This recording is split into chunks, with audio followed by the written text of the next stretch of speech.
Marisol, covering this week's Parsha, and the Parsha is called Naso, which means to lift up. Now, in this Parsha, or rather in last Parsha, we reviewed the 3 camps of Israel, where they were located and which tribes were at each camp. We also talked about the census, which means to keep a record of the number of people within each tribe. And that's what Moshe had to do last time with all the tribes. But I have a special guest today that's going to help me with talking about the Parsha, since we have so many different topics that are covered. But before we do that, we need to see how to spell the word Naso.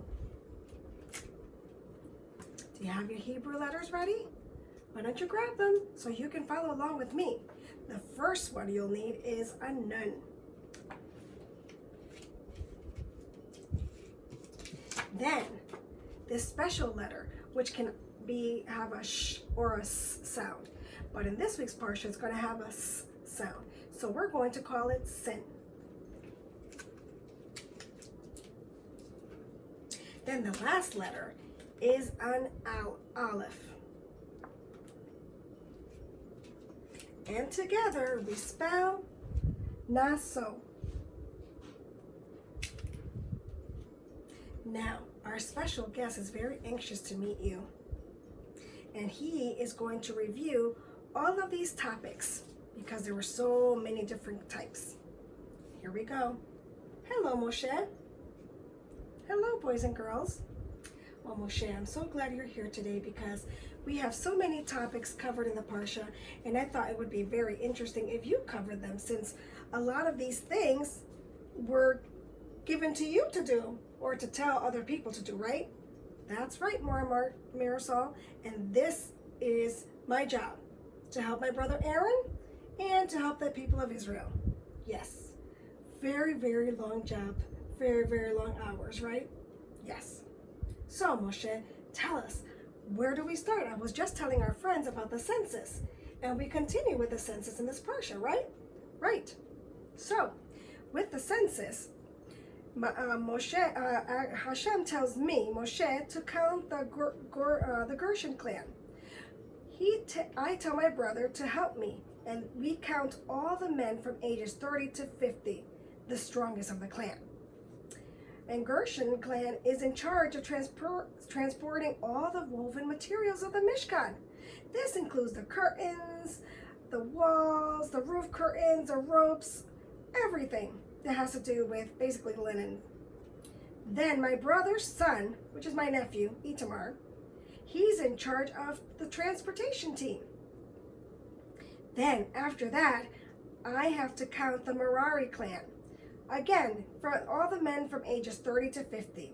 Now this clan is in charge of the boards, the sockets, the bases, the stakes, the ropes, the tools, and all the maintenance equipment. And my nephew, Itamar, again, which is my brother Aaron's son, he's in charge of handing out the assignments.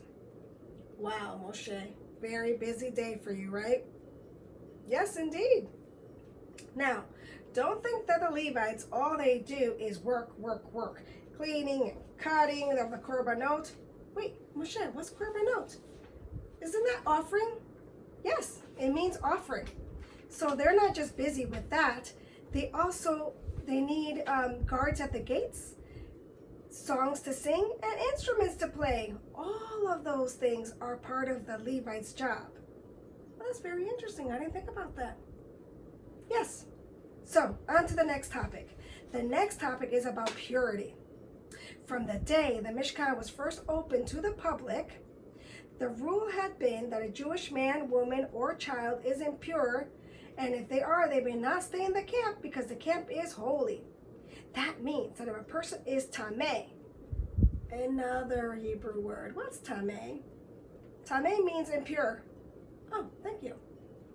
So, if the person was tameh, he had to leave all 3 camps, and then they would come back when they were clean again.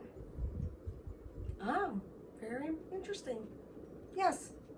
Now, the next topic is about restitution. Restitution, that's a big word. Yes. Well, in this part of the Parsha, this mitzvah is about stolen objects. If someone steals a salami, for example, he isn't allowed to eat it and pay the owner back with money. It is a mitzvah to return the original salami. If he already ate it, he has to pay the value plus an additional fifth. Wait, 20%? Yep, 20%. The Parsha adds that if this victim was a ger or a convert who has no relative, the money must be given to the Kohen. Oh, how nice. We're taking care of our converts too. Yes, we are, because they're part of us once they convert. That is true. Now, what is the next topic in the Parsha? Well, this one is interesting. Do tell. This one is about a man or a woman who takes an oath to be a Nazir. Here are the conditions for this mitzvah.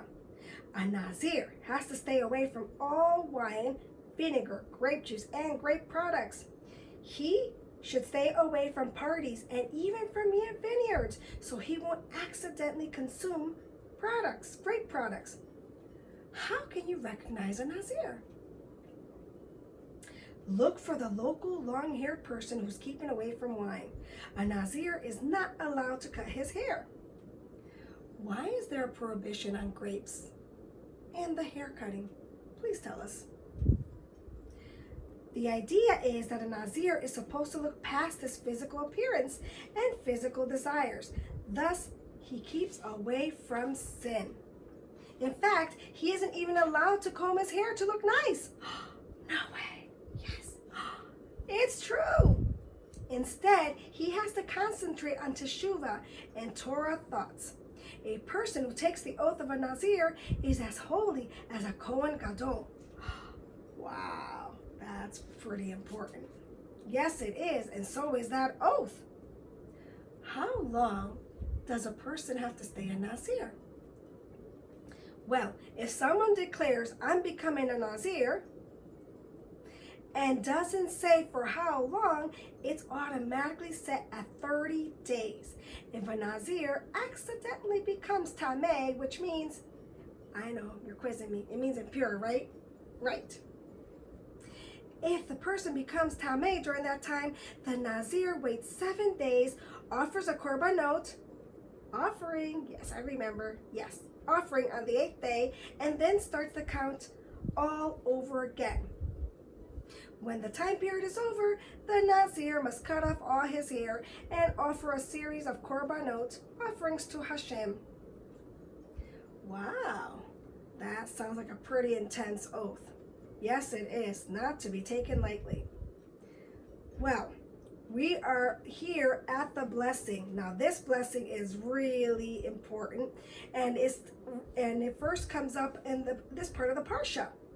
If you live in Eretz Israel during prayers towards the end of the Amidah, you'll hear the Kohanim blessing Bnei Yisrael. Any place else, you experience this only on Yom Tov. Well, this is the place in the Torah where it all begins. But first, the one who should be saying this blessing is my brother. You're right, because he is the Kohen Gadol. It would be appropriate, wouldn't it? Yes, it would. So, here's my brother. Well, hello, Aaron. Hello, friends. Aaron, your brother thought it would be appropriate for you to say the Kohen incantation. Would you do this for us, but in English, please? Sure. And this is what it says. It says, may Hashem bless and guard you. May Hashem shine his face on you, and may he let you find favor. May Hashem lift up his face to you and give you peace. That was very nice indeed. But isn't there something special you're supposed to do with your hands when you're doing the blessing? Yes, indeed. I'm sorry, Aaron and Moshe, I'm going to have to put you down so I can show my friends what that looks like. So my friends, this is what the Kohanim does. You can see this picture. The Kohanim lift their hands so that the two middle fingers, see that, are separated, and the thumbs, you see, are right there. They're spread, but they're touching each other. As the brachot are being recited, we lower our eyes. In the time of the Beit HaMikdash, the Shekhinah was openly revealed. Today, we no longer see the Shekhinah, but we continue not to look. I think Moshe and Aaron want to finish all the other topics that are still covered in the Parsha. Thank you, Aaron. Thank you, Moshe. But Moshe, I think he wants Aaron to say the rest of this because Moshe wants to rest. Is that right, Moshe? That's right. Okay, Aaron, it's your turn. Okay, so the next thing we have is my brother, that's me, makes an announcement that every Jew could donate materials for the Mishkan. Moshe, that's me, accepts the gifts on Hashem's behalf. He gives the 4 wagons to the Merari clan to carry wood, and 2 wagons to the Gershon clan for woven items. Since most of the curtains are pretty light, the wagons come with 2 oxen each. Back at the dedication of the Mishkan was a very busy day. Yes, it was. The Nesiim, which are the princes of each of the tribe, also decided to donate animals to inaugurate the copper altar. Each prince donated the same number of animals. Then they decided to donate incense and flour for a mincha offering. They also contributed silver and gold containers to hold the spices and flour. Hashem accepts these gifts and tells Moshe, that's me, to offer them one day, one nasi at a time. Woo! That sounds like a lot of work. Yes, it was. It was a lot of work for my nephews. It was a very busy day for the priests. Yes, it was. Well, the offerings of the Nasi of Shevet Yehuda would go first. Yes, the tribe of Judah were the first ones. How wonderful. How wonderful to have both of you here to help me explain all of these topics. Well, thank you so much for coming. You can say goodbye. Bye. And now, my friends, I have a special book to read to you. This book is about restitution, to make right, to correct behavior. And this book is called The Mitzvah Magician. It's written by Linda Elovitz Marshall and illustrated by Kristen Engel. The very first time Gabriel wore his magician's cape and hat, he waved his magic wand and said his magic words.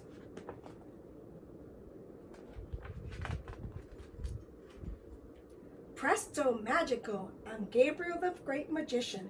Glass, be empty, he commanded. He waved his magic wand near the glass. Milk spilled all over the counter and all over the floor. Soon the glass was empty.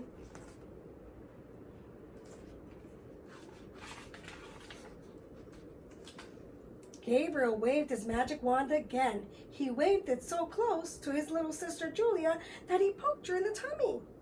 Presto magico! I'm Gabriel the great magician. I can make you disappear. But Julia didn't disappear. She cried. Time out, ordered Gabriel's mother. You need to sit on the stool until you can behave.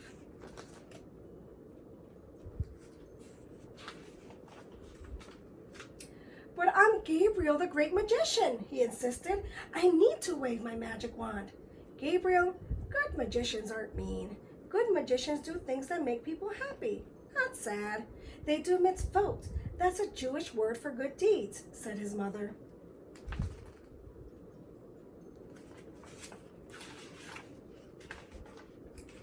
Gabriel sat on the stool, stomped his feet, and yelled, I didn't mean to be mean. I'm a magician. I'm Gabriel the Great.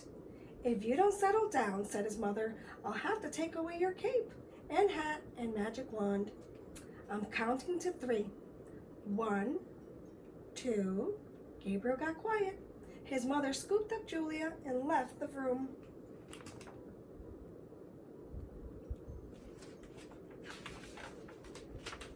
Gabriel thought, To make mitzvot, I need new magic words. I need Jewish words.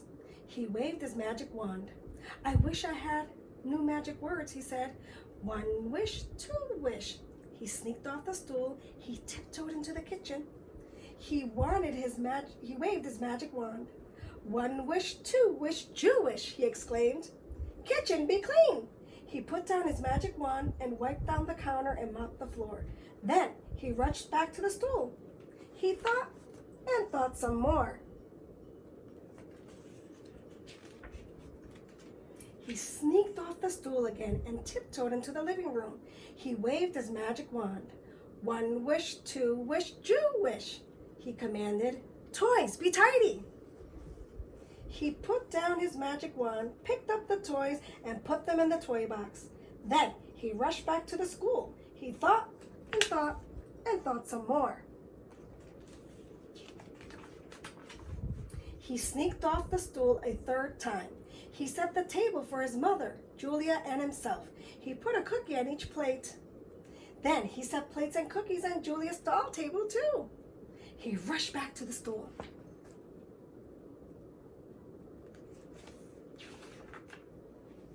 He was just in time. His mother and Julia were coming down the stairs. Are you ready to behave? His mother asked. Gabriel waved his magic wand over his head. Yes, Mommy, he answered. I'm Gabriel the Great, and I have new magic words. I can do mitzvot. Good, she said. But first, let's clean up the mess you made in the kitchen. Watch, said Gabriel. He waved the magic wand. He said his magic words. One wish, two wish, Jewish. Kitchen, be clean.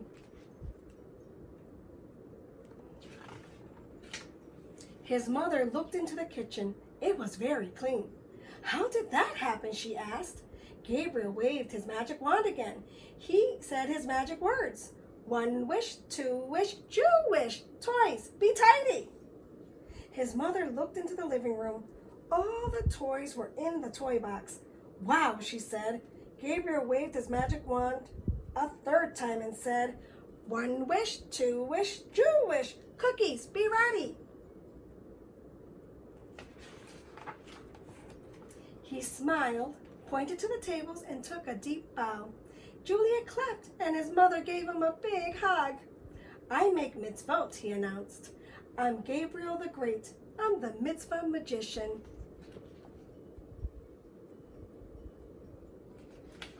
The end. Well, thank you so much for joining me, my friends. Until next week, Shabbat Shalom.